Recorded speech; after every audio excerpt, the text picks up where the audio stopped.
Up high over your head and then give it 3 big claps. Today we're going to talk about pastured pork farming, how much money you could make doing it, and how much money we actually made doing it this year.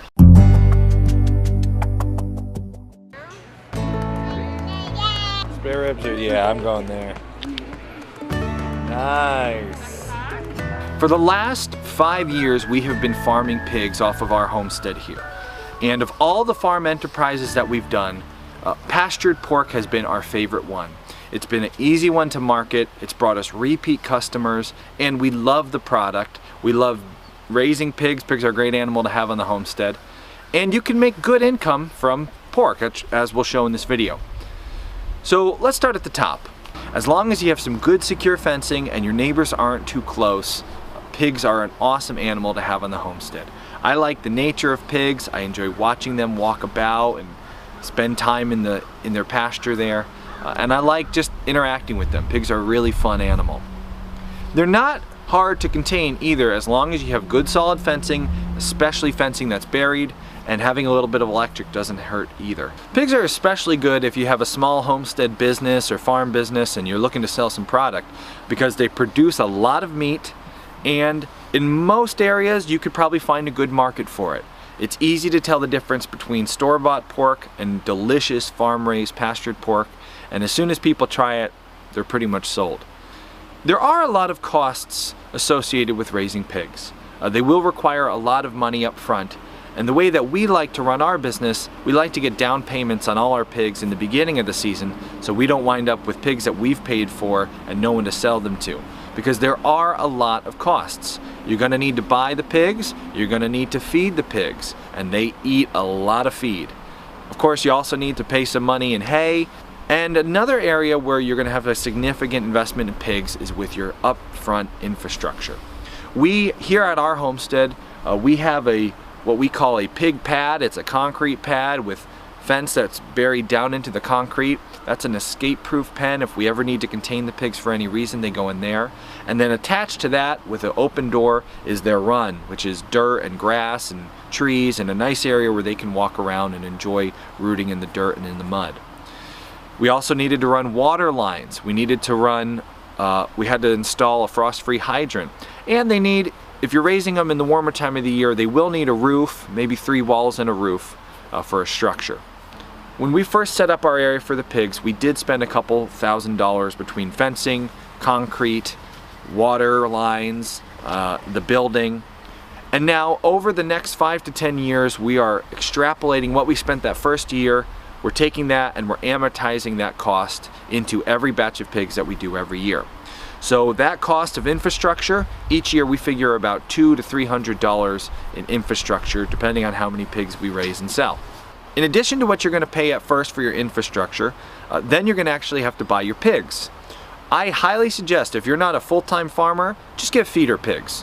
Don't get 2 pigs that you're going to breed, then you're going to feed them all year round, and those 2 pigs are going to eat up all the profit that you would have made anyway. So just buy feeder pigs. Find a local farmer who sells them at about 8 weeks old. That's what we do every year, and it works great for us. You don't have to worry about breeding or housing pigs in the winter, and you get to enjoy them from spring to fall, which is a great season to be raising pigs. Our feeder pigs cost us about $100 each. So however many pigs we do, it's $100 per feeder pig. Then we have to feed them from 8 weeks old till they're done growing. And that is a significant amount of money.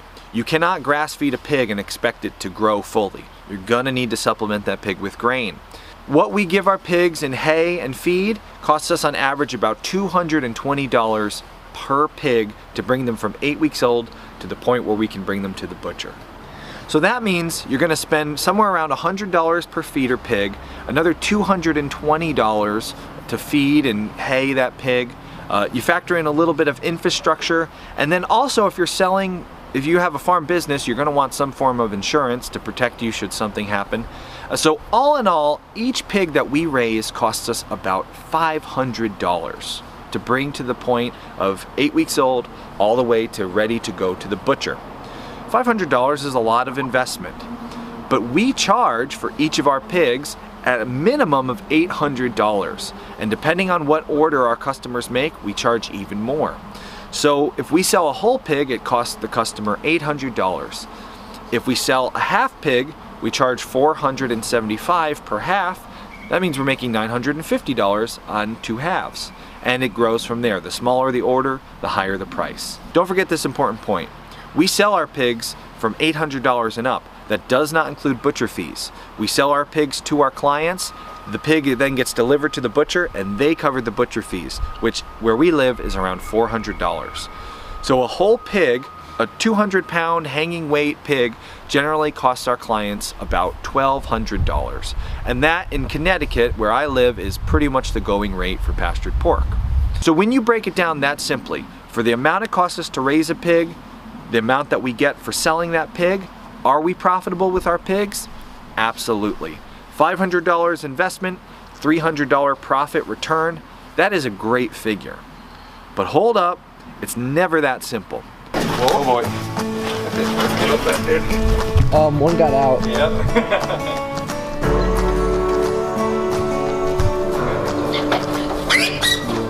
That wasn't too bad. All right, let's put a little door on. So now let's talk about what we actually spent and what we actually made.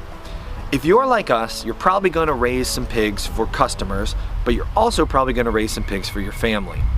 Every year, we like to raise 3 pigs for our own family.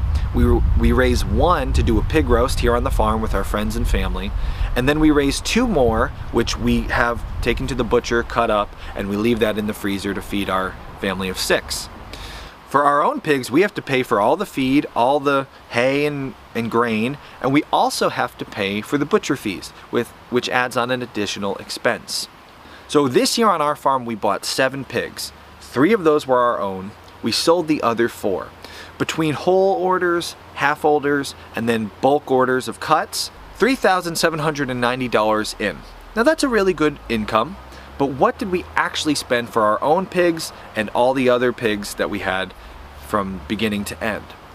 Well, if you factor in the initial costs of buying the feeders, buying the grain, buying the hay, also remembering to include the cost of insurance and your infrastructure over the 10-year period, in addition to that, factoring in the butcher fees for our personal pigs, if you factor all those expenses in, we actually spent $4,719 on all our pigs. So at first glance, it seems like, no, we were not profitable this year. If we only earned $3,790, but we spent $4,000, well, simple math, we lost money, right? Well, again, it's not that simple. Now it's time to factor in how much money we save by doing our own pigs. Because we sold over $2,000 worth of product from our farm, we are eligible for a farm tax cut on our property.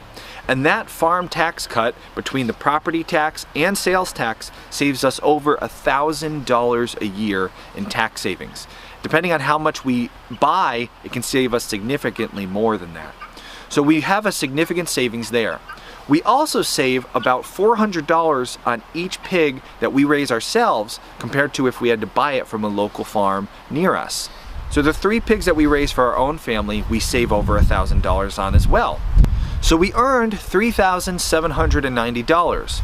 We saved over $2,000 more raising everything ourselves and getting tax cuts. That puts the value at our whole pig enterprise for this year at $5,790.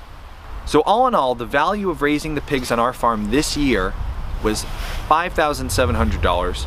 We spent about $4,700 to do it. That means that yes, we are profitable, just barely, about $1,000 worth of profit in this endeavor. So was it all worth it? I think so. I really like having pigs. The labor involved with pigs is not that much. I have a nice 1-ton feeder that I get a big ton delivery of feed for. I can easily feed the pigs from that 1-ton feeder. They have automatic waterer set up. The feed and the water I have to check. I check the water daily just to make sure it's working. The feed I only have to fill about once a week, and I have to go pick them up and drop them off to the butcher when we're done. So it's not a lot of time spent on these animals. I enjoy having them on the farm. We get amazing quality meat in our freezer to feed our family. And I still didn't have to pay a lot of money to do it. I actually earned a little bit of money if you do all the calculations the right way. How could we improve? Well, we could raise a few more pigs. If we would raise 10 every year, we could see that number go up. Instead of taking 3 for our own family, we could take only 2 and forget that roaster pig. But I'm not too concerned. As long as the enterprise is barely profitable, I'm eating the best possible meat that I could for me and my family, and I enjoy doing it. That means it's totally profitable all the way. So should you start a pastured pork operation on your farm? Well, that depends. Ask yourself, do you have the right setup for it? Do you have the right fencing? Is the infrastructure there and ready? Do you have neighbors close by who would be affected by the smell? Do you like the idea of having pigs? If all the answers to these questions checks out, then I suggest you start with 2. That's where we started. Don't get just 1 pig, it'll be lonely. Don't get 10 pigs because you'll be totally overwhelmed and want to give up. Start with 2 feeder pigs from a local farm that sells feeder pigs. Take them from start to finish. Keep 1 for yourself, maybe sell 1 to friends and family, maybe keep both for yourself. If you're wondering if you can fit that much meat, well, stay tuned because we'll have a video coming out soon that will show you how much meat is actually in a whole pig. It will help you answer that question. Thanks for watching. We're doing an entire series on homestead income, farm income, how we make this happen financially. Make sure to subscribe so you don't miss anything. If you have any questions, just leave them in the comments below. I check the questions every day. And if you want that guinea to shut up, hit like on this video and maybe it'll work. They never shut up. Oh, really? Trying to prove me wrong over here.